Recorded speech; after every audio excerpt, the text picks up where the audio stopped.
Under the blazing sun of the Wild West, a figure emerged from the heat waves that danced upon the endless desert plains. This was no ordinary cowboy, with a weathered hat, boots worn down by countless miles, and a holster that carried more stories than bullets. Jed Ironwit Harper was a legend in his own time, not for his quick draw or brute strength, but for the unique, almost eccentric tactics he used to bring justice to lawless lands. Jed was in his late 60s, a wiry old man with silver hair that cascaded like a river of moonlight beneath his wide-brimmed hat. His eyes were sharp as an eagle's, a piercing blue that could make even the rowdiest outlaw reconsider their choices. Time had carved deep lines into his face, but it had also gifted him wisdom, resourcefulness, and an uncanny ability to outsmart foes who underestimated him. Jed's reputation had spread far and wide. Folks whispered tales of him taking down entire gangs without firing a single shot. Some called him a trickster, others a genius. But everyone agreed on one thing: he was unorthodox, unpredictable, and undefeated. One scorching summer, the quiet town of Dust Creek found itself at the mercy of the Black Vultures, a ruthless gang of bandits notorious for their brutal tactics. Led by the cruel and cunning Cyrus Black Fang Morgan, the gang had terrorized towns across the West, leaving a trail of destruction in their wake. Dust Creek's sheriff, a young man barely out of his teens, was no match for them. The townsfolk lived in fear, their only hope resting in the arrival of a savior. Jed Harper rode into town one dusty evening, his silhouette framed by the setting sun. He didn't carry the swagger of a hero nor the bravado of a gunslinger. Instead, he exuded a quiet confidence that made people stop and stare. He tied his horse outside the saloon and walked in, the wooden floor creaking under his boots. Jed's first move was unconventional. He didn't storm into the Black Vulture's hideout or challenge Cyrus to a duel. Instead, he began gathering information. Sitting at the bar with a glass of sarsaparilla, he listened to the townsfolk, piecing together the gang's routines and weaknesses. His sharp mind catalogued every detail, no matter how small. He befriended the bartender, who provided details about when the gang sent scouts into town. He chatted with the old blacksmith, who shared stories about stolen goods and secret drop points. Jed's plan began to take shape, built on the foundation of local knowledge and his own ingenuity. Over the next few days, Jed orchestrated a series of bizarre events. He released a herd of cattle near the gang's hideout, forcing them to scramble. In chaos, he left cryptic notes on their supply wagons, making them believe an army was coming for them. He even rigged a makeshift contraption that mimicked the sound of approaching cavalry, keeping the gang awake for nights on end. Each move was calculated, designed to sow fear and confusion among the outlaws. As the days went by, Dust Creek's residents watched in both fear and awe. Strange occurrences began to rattle the Black Vultures. Their wagons were sabotaged, their supplies mysteriously disappeared, and their sentries claimed to see ghostly figures in the shadows. Tension grew within the gang, arguments erupting as their leader struggled to maintain control. Cyrus Black Fang Morgan, known for his ruthlessness, began to doubt his own men. Little did he know, the mastermind behind their torment was an old man with nothing but time and clever tricks on his side.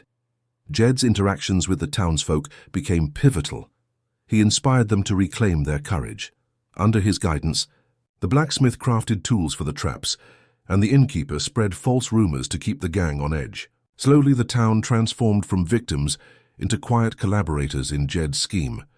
Jed took the time to train the sheriff in stealth and strategy, guiding him to stand firm in the face of danger. By the end of a week, the once helpless town had become a silent resistance, every resident playing a small but vital role in Jed's larger plan. As the town began to trust Jed, whispers of his past surfaced. An elderly woman named Martha, who had lived in Dust Creek for decades, recognized him from years ago. She revealed that Jed had once been a deputy in a bustling frontier town, known for his sharp mind and sense of justice. But a tragic betrayal by a close friend had forced him to leave. Disillusioned by the very system he once upheld, Jed's past added an emotional layer to his legend. His battle against the Black Vultures wasn't just about justice. It was about redemption. The townsfolk's respect for him deepened, and they rallied behind him with newfound determination. Jed, too, found himself reconnecting with the purpose that had once driven him. The culmination of Jed's plan came on a moonlit night. Using nothing but his ingenuity, he lured the black vultures into the town square, where he had set up a series of traps. Barrels of flour exploded in a blinding cloud, disorienting the gang. Ropes tied to hidden pulleys sent crates flying, knocking out several outlaws. Jed, armed with a slingshot and a pouch of iron marbles, picked off the remaining bandits with precision. The townsfolk, hiding in the shadows, watched in stunned silence as Jed executed his plan with precision. For every outlaw that tried to escape, there was a trap waiting set perfectly in their path. The once feared black vultures were reduced to a panicked, disoriented mess. Jed's slingshot became a symbol of his resourcefulness. With each marble he launched, another outlaw was incapacitated. His movements were deliberate, his calm demeanor an anchor in the chaos around him. When the dust settled, Cyrus Morgan stood alone, his pistol drawn. Jed faced him calmly, his slingshot dangling from his fingers. "You think you're clever?" "Old man," Cyrus sneered. "No," Jed replied, his voice steady. "Just experienced." In a flash, Jed launched a marble that struck Cyrus's hand, forcing him to drop his weapon. The sheriff and townsfolk, emboldened by Jed's bravery, rushed in to apprehend the gang leader. In the aftermath, Jed uncovered a secret. One of the townsfolk had been aiding the black vultures. It was a young man desperate to save his family, who had been threatened by Cyrus. Instead of condemning him, Jed chose to teach the man a lesson in bravery and morality. He helped the young man see that standing up for what's right was the only way to truly protect those he loved.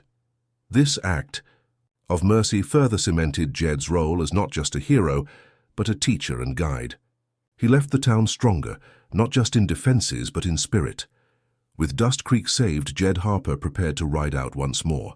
The townsfolk begged him to stay, but he tipped his hat with a gentle smile.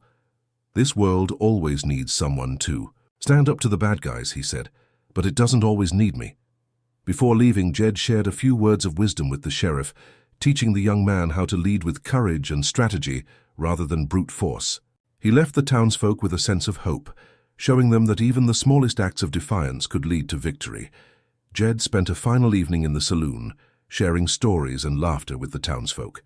He reminded them that their strength lay not in his presence, but in their newfound unity and resilience.